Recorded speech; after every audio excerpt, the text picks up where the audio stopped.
और माया ही मन को प्रेरणा देती है। और मन क्या करता है, ये इच्छा पैदा करता है।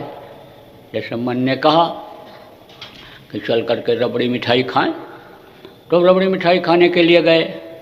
अब आप समझो कि पैसा नहीं है, मन ये कह रहा है कि रबड़ी मिठाई खाना चाहिए, तो इच्छा ऐसी होती है कि इच्छा का दमन जल्दी होता ही नहीं है।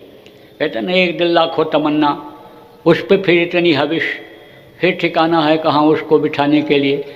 वो एक हविश बन जाती है, इच्छा एक हविश बन जाती है।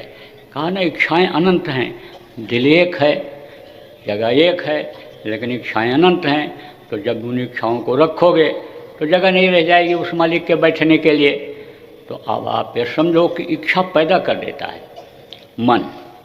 वो जा रहे थे ना, फकीर थे, तो जा रहे थे शहर की तरफ से, तो देखा बढ़िया गर्म गर्म जलेबी छन रही है, तो बोले जलेबी खाना चाहिए। मन ने इच्छा पैदा कर दिया कि जलेबी खाओ। अब जलेबी कैसे मिलेगी, पैसा देंगे तो जलेबी मिलेगी, तो पैसा तो है नहीं। चले गए, जब वहाँ कुटिया में पहुँचे तो वहाँ भी जलेबी याद आ रही है। शाम को जब ध्यान भजन में बैठे तो भी जलेबी याद आ रही है। मन कहाँ जा रहा है, जलेबी की तरफ। इच्छा पैदा कर दिया है जलेबी की तरफ। रात में भी उठे जब तो भी जलेबी, सुबह उठे तो भी जलेबी। बोले भाई कैसे खाएंगे, अब चलो मजदूरी करें। गए, दिन भर मजदूरी किए, शरीर को तपाए, मेहनत किए। फिर जब पैसा मिला तो गए जलेबी खरीदे।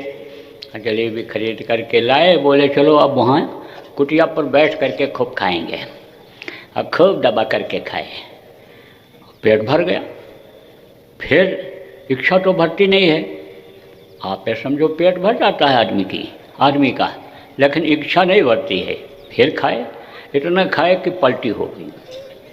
तब मन से बोले अब इसको भी तू खा, खिला इसको भी खाने की इच्छा पैदा कर। तो अब मन पलटी हुई, जो उल्टी जिसको कहते हो, उसको खाने की इच्छा ही न करे। तब बोले देख, अब इच्छा मत करना, अब तू इच्छा मत करना, इच्छा मत पैदा करना। ऐसे इच्छा पैदा हो जाती है। इच्छा पैदा हुई ना किसकी, शराब पीने की, तो गया शराब भी पिया और पैसा भी दिया।